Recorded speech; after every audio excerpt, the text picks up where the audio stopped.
Hello, I'm Donald Estes. I'm the technical lead for the data synchronization and migration project as part of the overall legacy modernization project at our federal agency here in Washington, D.C. We have a somewhat unusual history for a modernization effort. This effort has been tried twice before, both of which ended in the project being canceled. When we started this third attempt, we were given two directives in addition to the usual directive of making a new system which will fulfill the enterprise requirements. We were told, first, make sure you don't fail this time. And secondly, we were told to allow for progressive deployment of the new application. A technically challenging task, but one which has some very interesting business implications. When we begin to work on a new system, the first thing that we do is that we go and ask people, what do you want to be in the new system? We may look at some of the legacy artifacts. We may even use a tool to extract business logic from the legacy source code. But at the end of the day, the principal activity of the business analysts are to document what the system is supposed to do. This is the way we proceeded in the last two projects. So we decided to do it differently, and this is where the progressive deployment comes in. As we finish a certain block of functionality for our next generation project, we can deploy it on the new platform, and we can use it while simultaneously interoperating with the legacy mainframe. The secret to doing this is synchronizing the mainframe database with the new relational database on the open platform. This means that at any time, all of the data that flows into the mainframe is replicated out to the legacy system, but the reverse is also true. But this is not a change data capture approach. What we're doing is we capture the transactions that are input to the mainframe, all of the changes, and the outputs.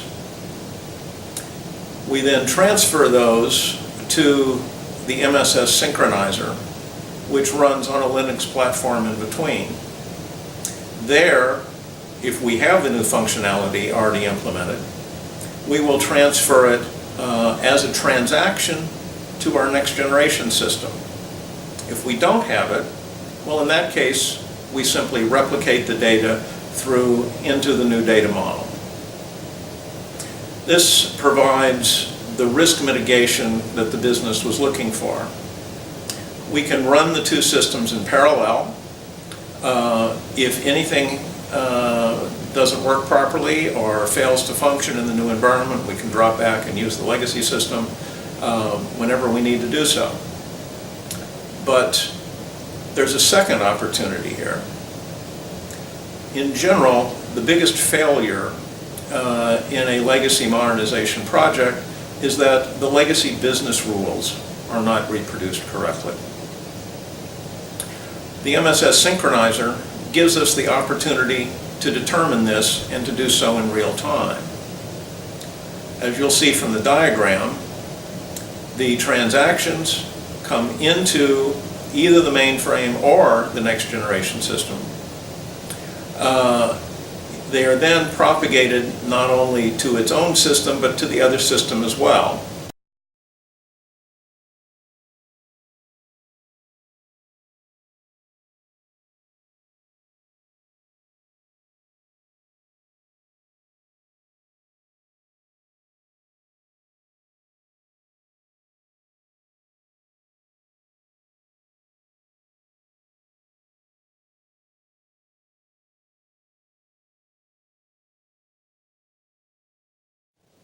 the responses are returned to the synchronizer.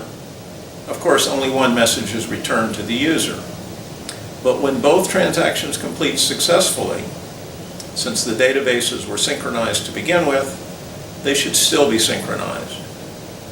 So we compare the relevant account information between legacy and next generation.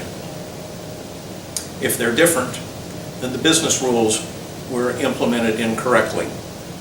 Or it might be that the legacy business rules are now in error and the new system is correct.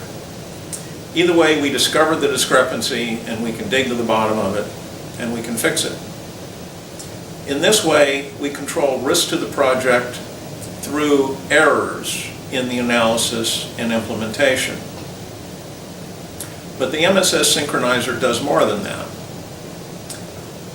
Too many modernization projects that succeed do so by delivering only a subset of the legacy functionality. What we're looking at in this case are not errors, but omissions. Certainly the users and other subject matter experts will be familiar with all of the common, ordinary, day in and day out transactions that move through their systems. But there are important, unusual circumstances and unusual transactions. These may be forgotten, or the business rules that determine them may not be understood correctly, or they may be completely out of scope because no one has used them in so long, yet they're not obsolete. We need to bring the legacy of, application forward into new technology while preserving what is still relevant of the legacy application. The MSS Synchronizer allows us to do this through an unusual use of code coverage analysis.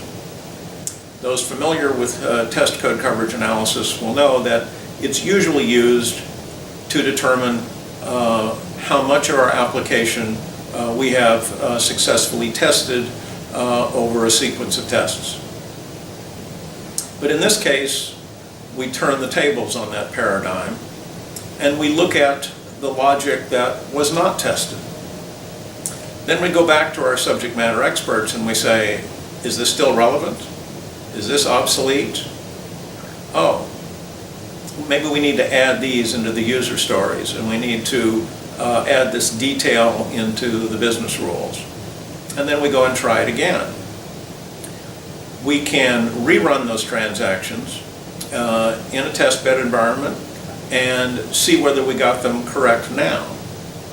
We facilitate this analysis by providing code coverage of just the logic that was tripped during the transaction that created the discrepancy. So we can significantly speed up the analysis from the new programmers by sitting and saying, well, first we did this, then we did this, what did you do? Then we did this, what did you do? And we can step through the logic of the transaction until we discover what we did on the legacy system that we didn't do on the new system, or vice versa. In this way, the MSS Synchronizer provides an errors and omissions insurance policy for your modernization project. Thank you very much.